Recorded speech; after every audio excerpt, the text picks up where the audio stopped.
Hey everyone, it's your girl Maddie here, aka Beaver Mosh, and today I'm joined with Crucifix of Satanic Tea Company, who just put out an EP, A Celestial Beating. Crucifix, how are you doing today? Thank you for joining me. I'm doing super good. Thanks so much for having me on. Yeah, well, before anything else, I kind of want to get into your origins a bit because it's interesting. And correct me if I'm wrong at all, but it seems like this band is. It started as an apparel company that morphed into a tea business that became a death metal band, which is very unorthodox. Can you maybe shed some light on that? No, yeah, totally. It's kind of weird. Like in 2016, 2017, I was like touring a lot in my own band. I was working for bands on tour, like selling merch and stuff. Hmm. I wasn't making a lot of money doing that. I thought I wanted to like, I'll just start like a t-shirt company, maybe make some extra money on the side. Like I could Yeah. go on tour, sell shit online, and like maybe make some income that way. So yeah, I started Pitch Black North. The images. It was like kind of like Killstar, like Black Craft Cult, like black metal esque imagery Hmm. type of shit. And we had tea like as like a side thing. Like we had like a couple of blends that I didn't make. They were just white labeled by some random company that had like not even designs on it. It just said like the name like black lavender or vanilla Earl Grey or whatever. Hmm. Um, but yeah, just people weren't really buying the t-shirts at all. They're like maybe some of my friends would, but then it Yeah. was like people online and shit were just like really focusing on the tea. And because I think of like the imagery and shit, people just called us like that Satanic Tea Co because the original name is Pitch Black North. So yeah, just because everyone was just already calling us Satanic Tea Co like way more than Pitch Black North, I Yeah. decided we were just gonna focus on the tea, I guess, and then just call ourselves Satanic Tea Co because that's already what people call us. So it seemed like an easy transition. And yeah, I guess like during the pandemic, because of like not doing anything, my band broke up in like 2018.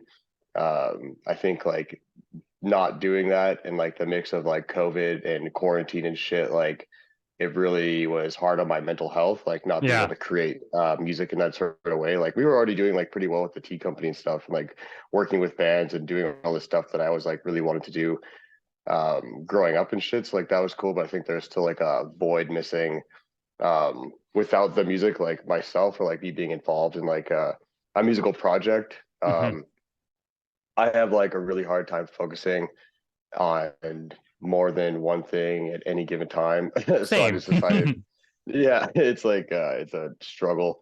Yeah. So I just figured like with the band, I can just call it Satanic Tico as well. And like I feel like for myself, it would just make it easier to do all the things like that as Hmm. that one streamlined project. Like at our shows that we started playing this year, like you can still buy tea like at the merch table and shit. Um, and then like I'm yeah, like as Crucifix with the paint and all that shit. You can meet me at the merch table, like as you see me on TikTok or like Instagram and stuff. So it's like kind of cool to connect with people on that level Yeah. more often than just online. So that's like the long story short of it. Well, that's fascinating, and I did look at some of your shirt designs. There's like a black metal Sailor Moon. They're like, this is awesome. But why tea? Like, what exactly? Why did that get added into kind of your arsenal? Like I was in my dad lives in Portugal. Okay. I was there visiting him in 2016. Like this is kind of like when I was coming up with like how I wanted to launch this project. I guess he was like friends with someone who owned like a tea growing field or farm out there. And he was just like, "Oh, you should just like sell tea." And like at the time I was like, "No, I don't even Yeah. drink tea, so I don't really know anything about that." Like I was like a big coffee drinker, so like I'd rather just sell coffee. But then like looking it up, starting like like Google how to start your own coffee company, like it seemed like very daunting Yeah. and like a lot of coffee snobs and stuff. So that kind of like scared me away. So like maybe I'll just dip my toes in tea. Like I'll just give it a shot. Yeah. It seems like at first it's like, oh, this company can just white label. Like I don't have to do anything at all. Like they'll just send me the bags. I'll put my own shit on it and I'll just sell it like that. So that's kind of how it started. And then connecting with like just like people in Calgary here that own tea companies, I guess, just kind of learning more about the industry and like how to source your own stuff ethically from different like small farms or communes around the world, being able to support that ecosystem. Yeah. Just like it kind of like got me more interested in like, oh, okay, like maybe I could do this by myself and like order the ingredients and mix it myself and like come up with my own blends as opposed to like some random company just white labeling it for me. So yeah, it's kind of like by accident, I guess, like this whole tea thing, because like yeah, like I said, like I didn't even really drink tea at all Yeah. when I started it. It just like there's an extra thing. Like I'm doing this because I'm scared to sell coffee, and then now here we are selling tea and like making the tea. So it's kind of been an interesting journey to do the Well, tea stuff. it's interesting for me because I actually my day job and I've been doing it for years. I work in coffee and tea, so like in my time doing it, I've learned a lot about the back of the industry and how many components are involved in both coffee and tea, and it's a lot. I'm sure you're fully familiar with this by now. So No, totally. Like it's been like a yeah, learning process from like me just trying to be like, oh, I'm just gonna like mix up some stuff in my apartment, being like, oh shit, there's actually like a whole bunch of health regulations and stuff that like I gotta figure that out. So like just like from going like renting my own kitchen and like being able like to store the stuff properly and safely and stuff. It's been like yeah, especially like in those early first couple of years, there's like just like a wave of like shit I never even thought about. It's like yeah. okay, I gotta reassess and like do this properly so you could just like do it the right way as opposed to like getting people sick or some shit from fault crappy work environment or something like that. Yeah, so there's like a lot of tea snobs too who like are very particular about the temperature that you brew the tea at, the how long you steep it at, the origin, like, and they all are factors. But like I didn't know about this until I got into tea. Like there's so many particulars and specifics to tea professionally. It's wild. No, totally. Like even like I'm still like so guilty of just like forgetting. Like I'll pour myself like a bag of tea or I'll pour myself a cup of tea and then I'll just like totally forget about it. Like 20 minutes later, like smoke, I'll like smoke or something and then come back like, oh shit, this has been sitting here for 20 minutes. Like, do I waste it or do I suffer the bitterness of it? But yeah, it's like all that shit totally matters, especially on like the different type of leaf you're using. Temperature can like play a big part, and especially Yeah. like steep time and stuff. But it's all like to that too. Like it all goes with preference because I've met people like, oh yeah, like I'll have a cup of tea and forget about it, and I think it tastes better 20 minutes later. I'm like, Yeah. well, you do you. So Well, I am a metal show, so let's talk about metal a little bit. I see your back, your wall there. You have the God Flesh, you have the Blood Incantation, but you even have some other stuff. You got some Chelsea Wolf there. Wolf's in the throne room, I think. yeah. Any particular reason why you have these up there? Are these just kind of what you grabbed? Are these kind of like your favorite records up on the wall? Oh yeah, like I guess like not all of them are like my absolute favorites. I think it was like the Godflesh, Typo Negative, Converge, Chelsea Wolf, definitely like some of my favorites. But like I got a soft spot for Lana, like Mayhem and stuff. I think Mm-hmm. like there's like a mix between my favorite records and like what I thought aesthetically looked the Sure. best. I was like definitely like credit to my girlfriend for like choosing some of these also like she had a part definitely a hand in like the wall itself and then like maybe we don't put this one up. This one looks better. Okay. Yeah. No, I understand that. Well, let's talk about your band a little bit. So, I listening to the record. There's a lot going on. I think you kind of draw from black metal visuals a bit, but your sound has somewhat of a grind thing going on, and maybe even take some hints from the brutal side of death metal. There's definitely, I would say, a dying fetus bent. Does that all seem kind of accurate to you? No, totally. Like I feel like aesthetically, just because like I already looked the way I looked doing the tea company thing, I thought it'd be kind of weird just to like change that for the band. Like I might Yeah. as well just do. the same thing I've been doing for the tea company, which is like, yeah, I guess more black metal themed. I guess like we just like to call ourselves like true cult juggalos because it all just kind of like mashes into whatever you want. But Hmm. yeah, music like sonically for sure, like Dying Fetus, Cryptopsy, Suffocation, like that kind of like old school brutal, with a lot of grind is like where me and then our guitar player Scott, who writes the music. I feel like that's where our passion is. Yeah.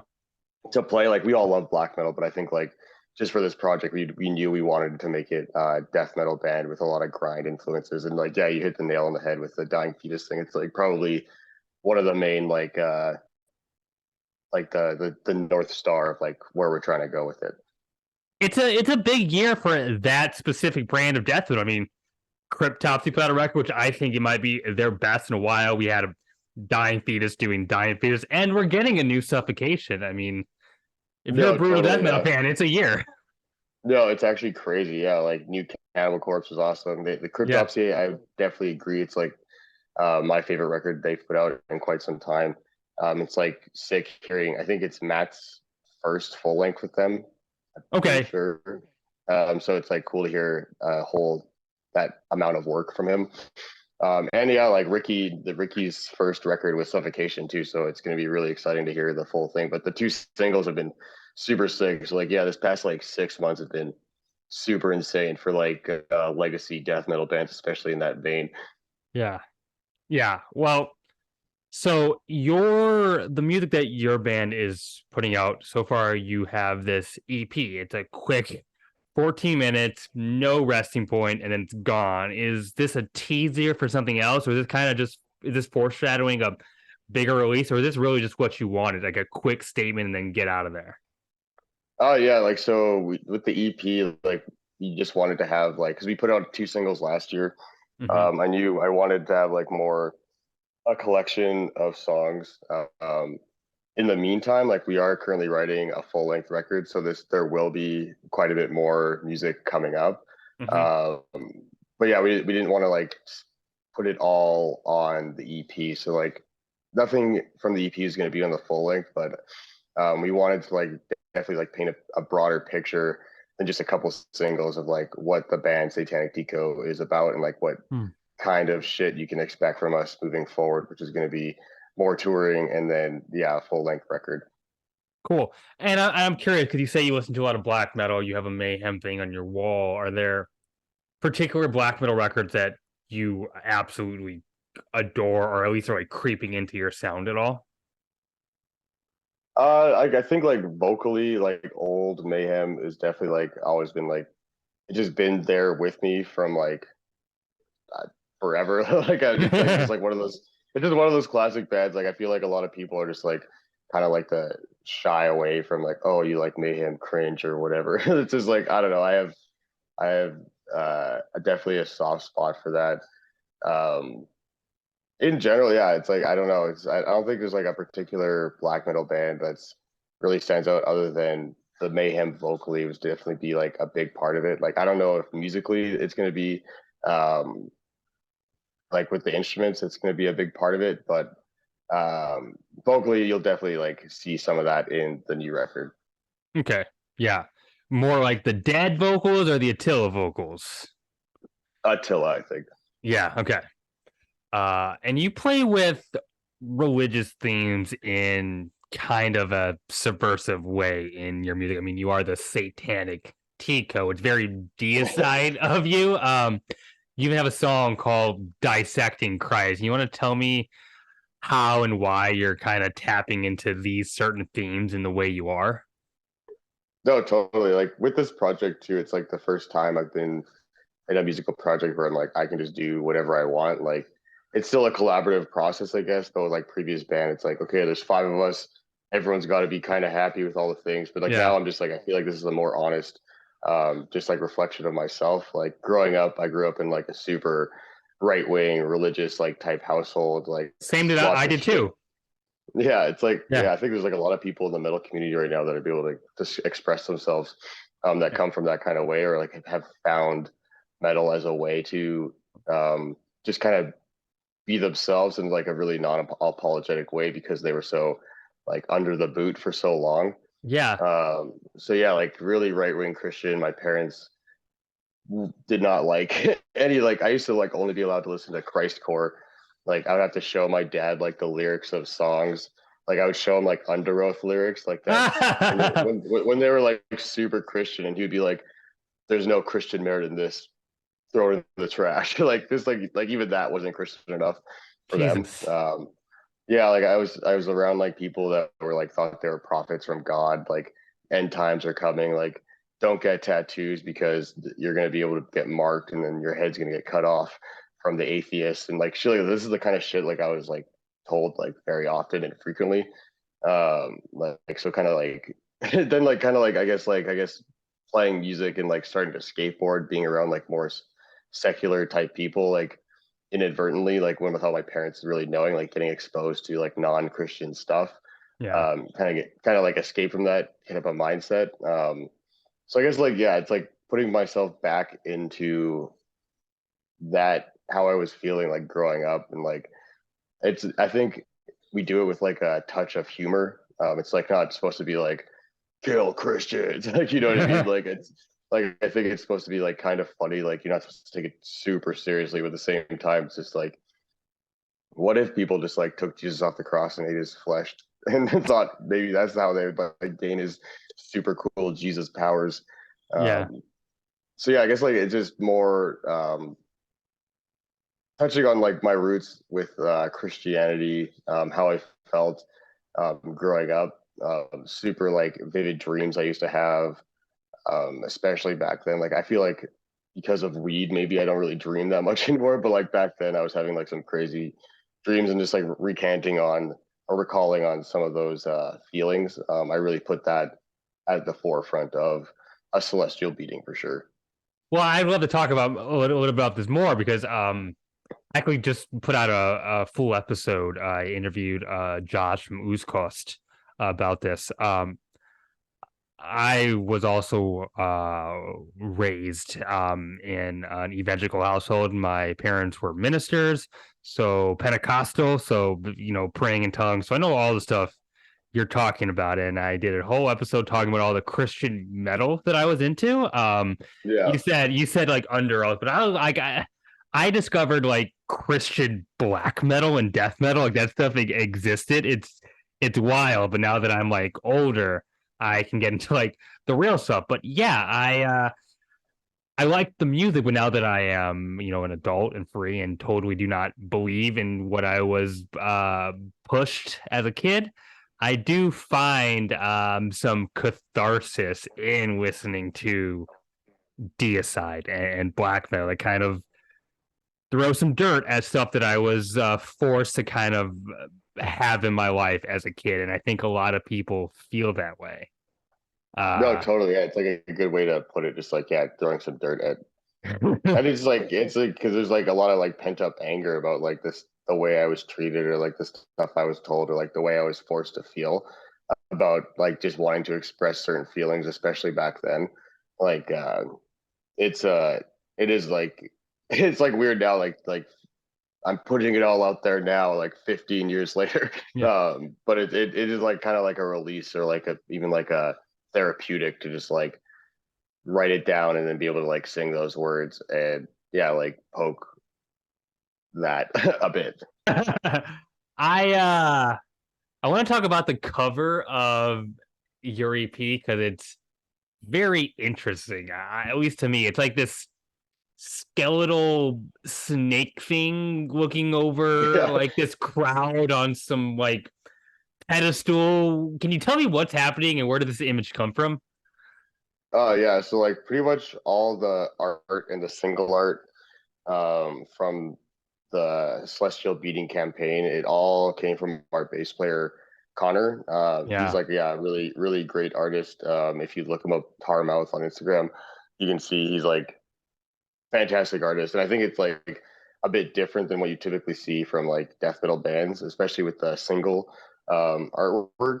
But yeah, like the idea with that, I would pretty much just said like, yeah, you have free reign to do what you need to do, but I kind of just Hmm. like some like outlines of what we wanted. But yeah, I guess like the crowd of people, it is like kind of like a religious moment that kind of like covers the general theme of the album.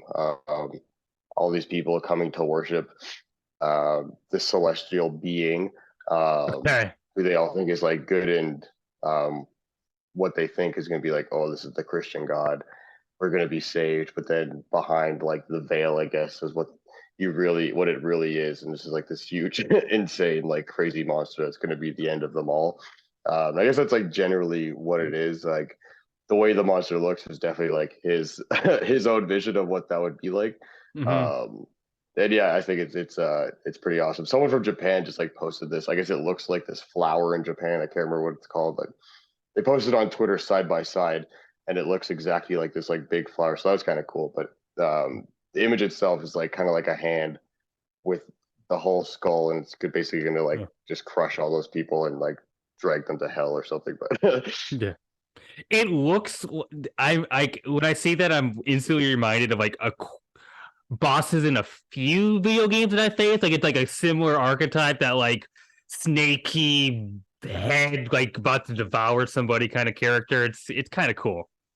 yeah, I'm definitely like very happy. Like there's some people who just like kind of criticize the single artwork too, just being like, I definitely wouldn't think this was like a death metal band. It's like I kind of like feel like that's like the point that we're like trying to like put across, is like to like maybe like do things in like a different light, or like just kind of like breaking from the norm of this like classic brutal death metal imagery, or um the feeling you get when you look at the artwork, then you listen to the band and be like, oh, this is kind of different, hopefully cool, if Mm. that's the feeling you get. But um that was like the idea with like the whole artwork campaign for this album.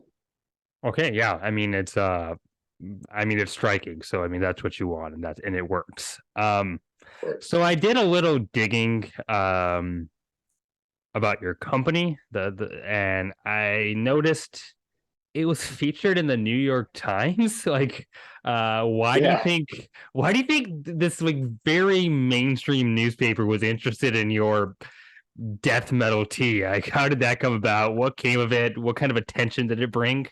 I'm very curious. uh no, yeah, like my friend Kelly in the States, she's a writer in Philadelphia. She does a lot of like union busting type, or union and work type work journalism. She covers Beck? union type stuff. Yeah. She's super awesome. And she yeah, like it was just like we weren't even on TikTok or anything back then, and she just like she's like a tea aficionado. Like followed us on Instagram. Just like thought what we were doing was like cool, interesting. She's like, I want to write about you guys. It's like sick, totally. Yeah. Like I'll do, like I'm down for whatever. Did the interview, and she's like, yeah, I'm just gonna pitch these to my contacts, and then I guess the New York Times was the first one who was interested in it, which was Fox. Like I didn't think like I like dumbfounded. I couldn't believe like they would even be interested in it at all. Yeah. Um, so when it came out, like I'm in a gimp mask in the New York Times, like talking about OnlyFans and like covering myself in blood, and like so it's like it's super weird. Like I just started doing the OnlyFans thing, and I had to like call my parents to be like, "You're gonna read about something, and you have to like, no, it's fine." They're like, "Oh, that's cool, I guess." Um, so like that was like pretty interesting. It brought like a ton of business for sure, because like we had just released the Cradle of Filth collab for the first time, Mhm. and that was like part of it. But yeah, like I used to have my home address like on shit. Like I didn't have a PO box back then, so like especially like on Twitter, I was getting like tons of death threats. Like someone wrote to me to my house that they were gonna like super like right wing Christian type Okay, people. yeah.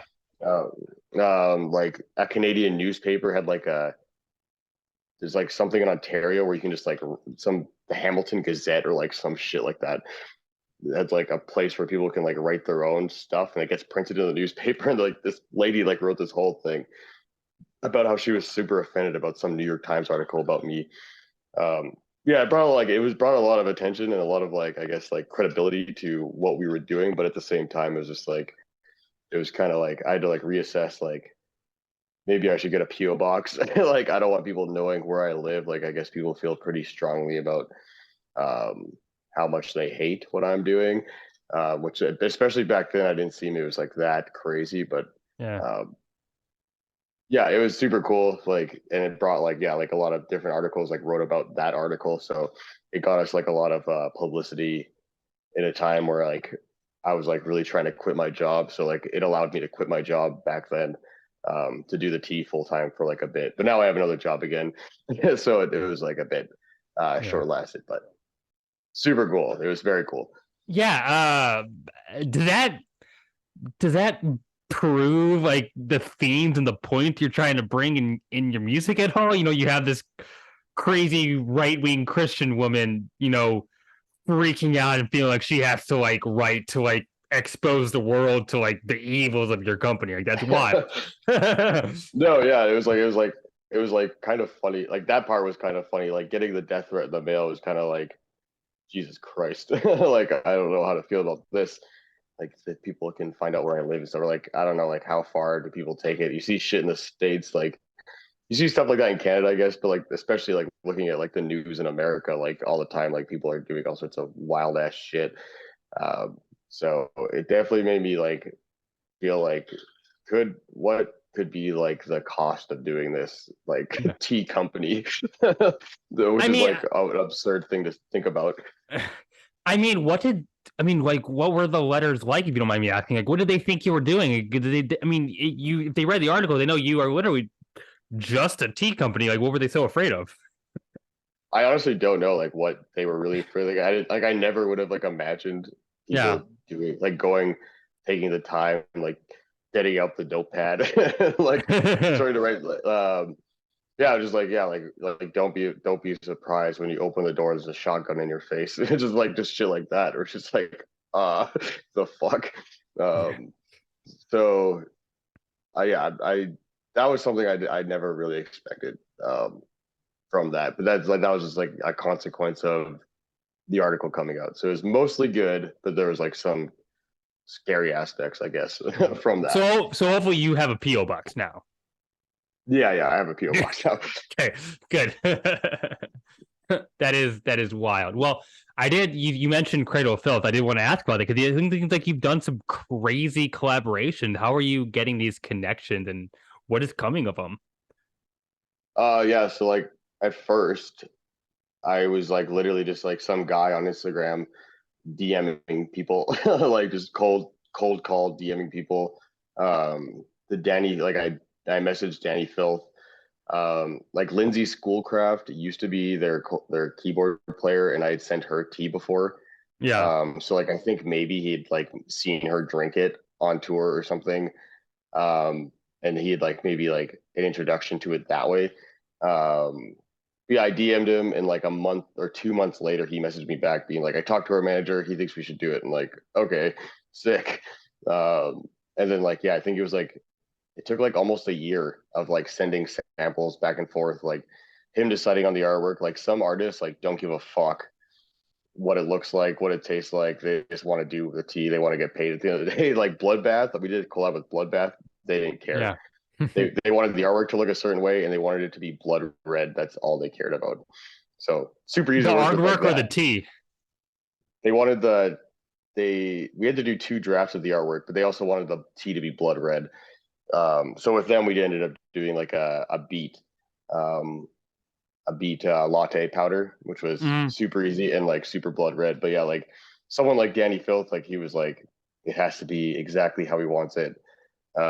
He wanted like, yeah, like every sample he had to like, I want to tweak this, I want to tweak that. So yeah, he lives in the UK, I live in Canada. So like over a year of like mailing back and forth, like sending drafts of the artwork, coming up with like the name and like the imagery and like the promo shoots.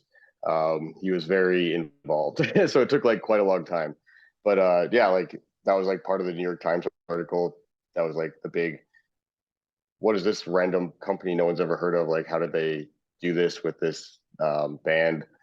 Because I think a lot of companies, when they collab with bands, it's like it's a less of a collaboration. It's like them just offering the product. But I think with us, it was like Satanic Tea Co presents this um, collab with Cradle of Filth. So mm, it was like more of a partnership where it like featured both of us, yeah. which I was like very thankful and grateful for Danny and Des, his manager. So it worked out very good for us in that sense. And then I think that really opened the doors to like their merch manager at the time is the one who got us the Bloodbath collab, and then just like I think people like reached out to us more than like me cold call reaching out to them, Hmm. wanting to do like this like interesting tea because like not a lot of bands are doing tea. They're like mostly doing coffee. Like I know Behemoth like just put out a tea, but it's like who even knows who made that tea? Like the company's not really listed. So I think we do it in like a sort of a different light than other people I hope are doing it.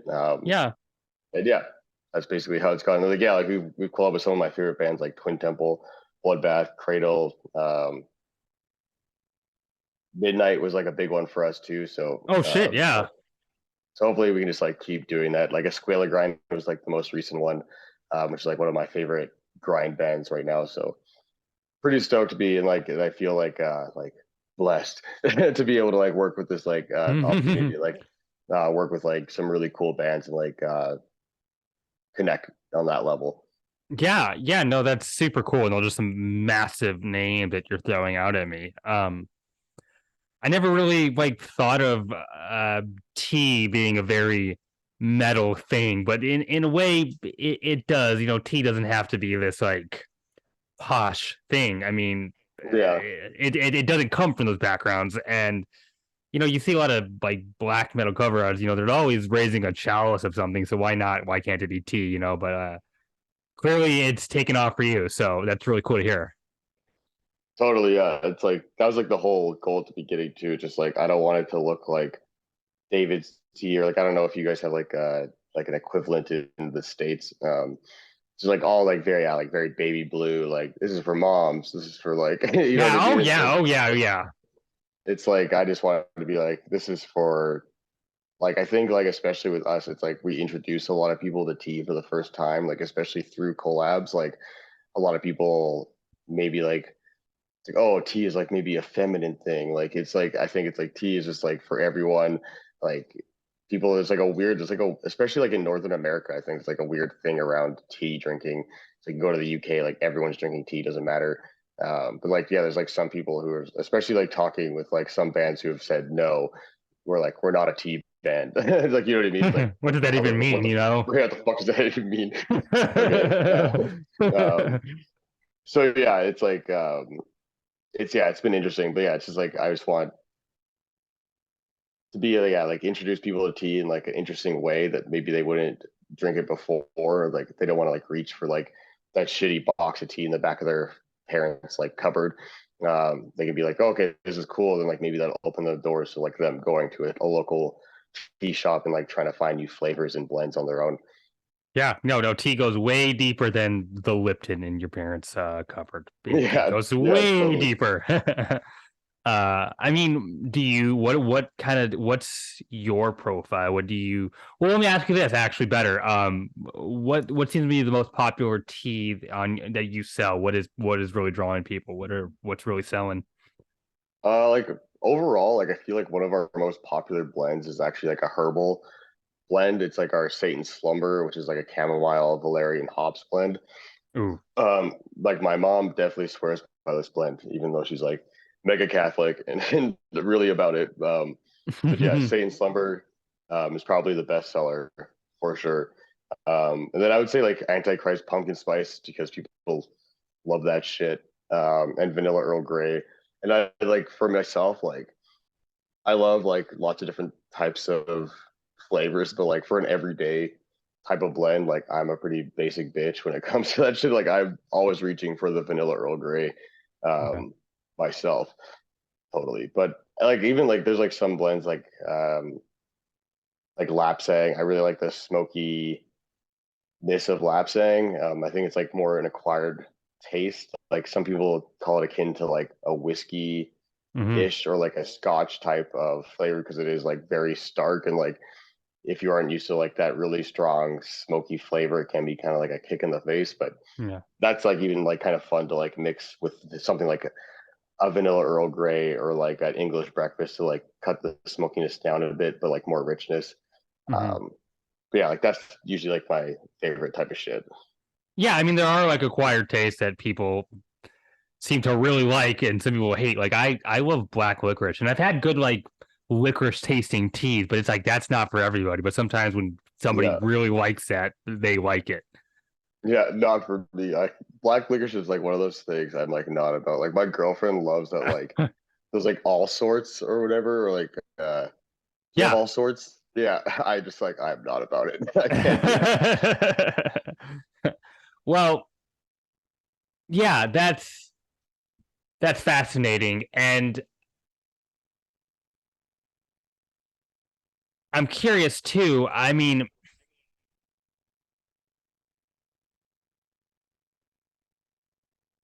what when bands do approach you, I mean, what is that conversation usually like? They're like, "Hey, make us a tea," or like, "What, like, where, like, what even is that process for you?" It depends. Like sometimes it's their manager, sometimes it's their merch manager, sometimes it is the band themselves. And like I feel like a lot of times we follow each other on Hmm. social media and like have maybe interacted once or twice. Where it's like, yo, we should like totally do a tea one day, or like and then I kind of just be like, well, what would that look like? Like what kind of shit do you like? In general, like I usually like now I have like a sheet in like this is like the rundown of how this goes usually. And then they can ask questions based off that, but it's like some people just want to do the tea, they don't really care what it is. Some bands just want intricately be focused on every single aspect. Like another example of that was Meesmore. Um, like Liam, super awesome dude. Like he knew exactly what he wanted, and he wanted to taste like a very specific way. So yeah, this involves like give me a general idea of flavors you want. I'll work out those blends and I'll send you samples. Like you pick your favorite one. If you hate all of them, like I'll keep working on it. Like they can either let us like handle the artwork with Connor, the guy who did our album artwork, to like he can like do the artwork. Like he did the artwork for the Bloodbath um, tea. He's done some other ones as well. Or they can like provide their own artwork because like some bands want it like after their album artwork or some new release that they have. Um, and then yeah, we just go from there. Like, do you want this in the tea? Like, do you want to sell it just off my website? Do you want to like be able to take it on tour with you to like go sell, or like how does that? Those are like the main things. Like, how do you want it to taste? Is there something you absolutely need in it? For example, like a Squala grind, the vocalist is originally from Greece. They wanted uh, this certain plant that grows on like Greek hillsides. There's like tea that grows on Greek hillsides, like in the tea. Um, so like That just hard like to trying track to think, down. it wasn't that hard to track down. It did take a long time to get to Canada, and Hmm. it was quite expensive. So it was like just like trying to like find the logistics of doing that, and Yeah. like usually everyone's pretty patient. But yeah, this took like it took a long time to arrive. Like it was the longest I've ever had to wait for an ingredient.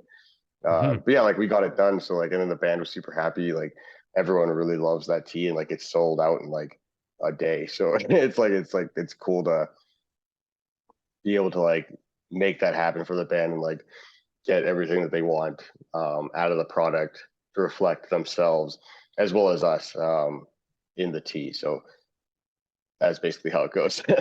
Yeah. Now you mentioned something else interesting to me, talking about how your mom was crazy about a certain tea that you sell, but so your family then they know that you do the satanic tea and that you're in a satanic death metal band. How do they feel about that? Are they have they come to terms with that? Are they okay? Like that has to be an interesting conversation. No, totally. Like I don't like I know like my mom when she like writes, she's like, I'll pray for you and like stuff like that. She doesn't mean it in like a mean, like I hate what you're doing kind of way now. But like growing up, it was like definitely a different story. Like I think because I had such a fucked up relationship with my parents growing up, like at this point, like I'm 33 now like I'm not gonna like pretend to be something I'm not for them Yeah. to make them happy or something. Like that's like been my reality for like quite a while. Like I'm doing me. If you want to be part of my life, like you gotta adjust. And I think they have. Like, I think like my mom is honestly like probably one of our biggest fans. Like, if you look on like our Instagram posts, like she'll be like all caps, like love it, and like just like shit like that, like super funny. But yeah, she's still super Christian. I think she just shakes her head at like some stuff, like in a motherly type of funny kind of way.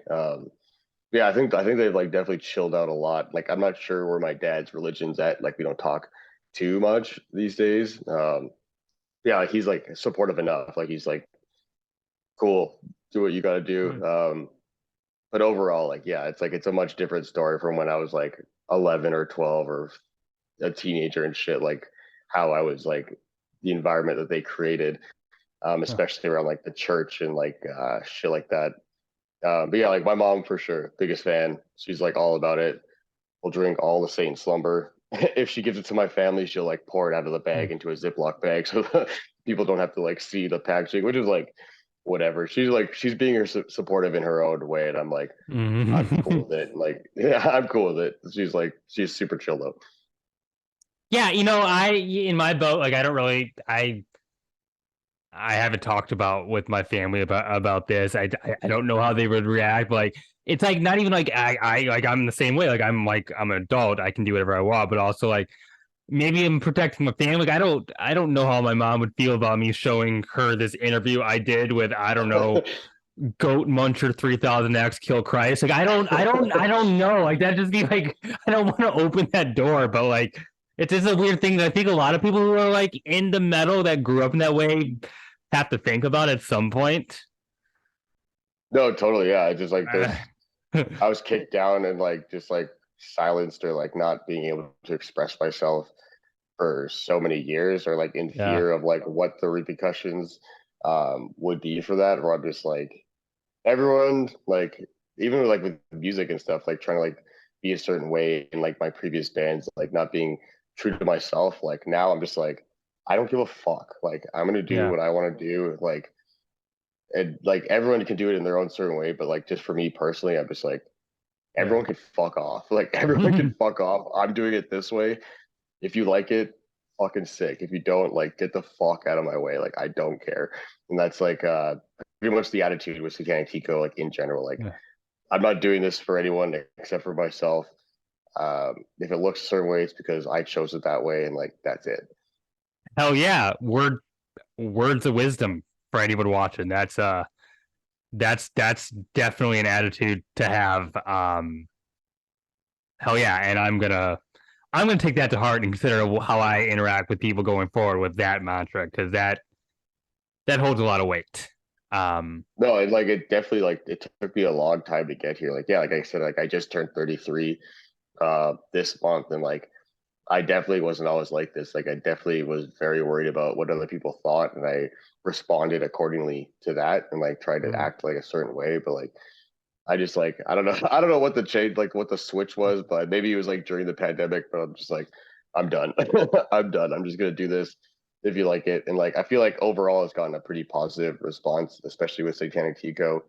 Um, I think like the sometimes like flamboyant nature of like our posts, or like how I am um like more inclusive of like certain things, like I think people can relate more to that and like accept it more. Like there's a lot of 100%. freaks and like people on the fringe of like people who love death metal and metal that all don't really get like that type of feeling from a lot of the bands they listen to. So like I'm gonna act the way I act I act because like I am that guy. And hopefully that more people will be down to come along for the ride with us with that type of shit. I've had to learn that myself since I've done this show for the early days, seeing there's a lot of people that are mad that I that I exist. They don't like that this queer person that's very much not, your black metal bro having an audience and talking about this music and that make people mad, I've learned. And I don't care. If you're watching right now and you're about to leave a shitty comment, I don't care. Thank you for the inner engagement. It helps the show. Thank you very much. I'm going to ignore you. Yeah, exactly. But but no, I really appreciate inclusive take, because I think their metal needs more of that, and we're seeing more and more of that, and it's gonna only get better and better with more bands I think kind of so being able too. to, yeah. Okay.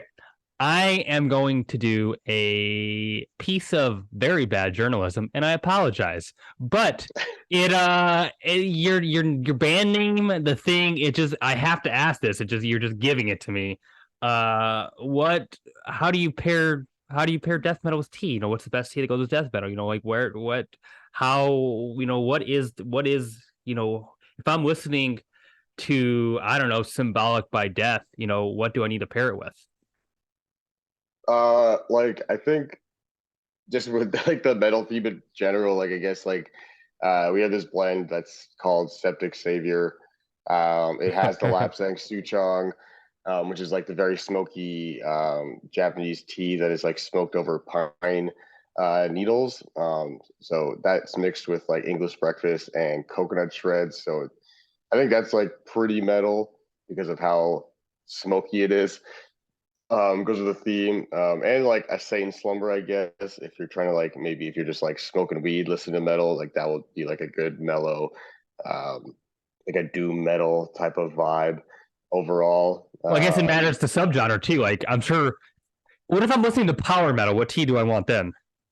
Probably Crucifixion of Christ. It's like it has coffee beans, like grounded up coffee beans, as well as vanilla Earl Grey. So it's like the caffeine level is definitely peaked on Mm-hmm. that blend. So you'll definitely be headbanging harder than normal after like drinking a cup of that for sure. Awesome. Well, Crucifix, I'm out of questions. This was a super fun conversation, but before I let you go, I just want to give the floor to you for any last words and to plug anything you want regards to your band, your company, your socials. Freeform, go for it. Yeah, like you can find all our shit at satanicteaco.com. News articles, social media, tour dates, merch, tea, whatever. We have a new song coming out in November sometime, Cool. another single. We're gonna have another like a remix of one of our older songs, done by a very cool artist that I can't really talk about much, but there's like a hint, I guess. We're gonna have more tour dates coming next year for Canada, and then we have U.S. booking now, so we'll be also be coming to the States hopefully really soon, and that's pretty much. Yeah, we're writing a new record, so we'll have a new record next year. I'm hoping, and then that's like all the big stuff we have going on right now. Well, you have to come to the Twin Cities. You have to come to Minneapolis if you are coming to the U.S. We're trying like there's so many. I feel like most of our businesses in the U.S. do like especially with online sales, like and there's tons of people who are like trying to get us to go all over the place. So I'm gonna try my best to come to all the places. I'm hoping that we'll be able to go everywhere, but that's definitely coming next year for sure. Cool. Well, Crucifix, thanks again for taking the time to chat with me. Had a great time. And for my viewers at home, you know the drill. My name is Maddie, aka Beavermosh, and I am signing off.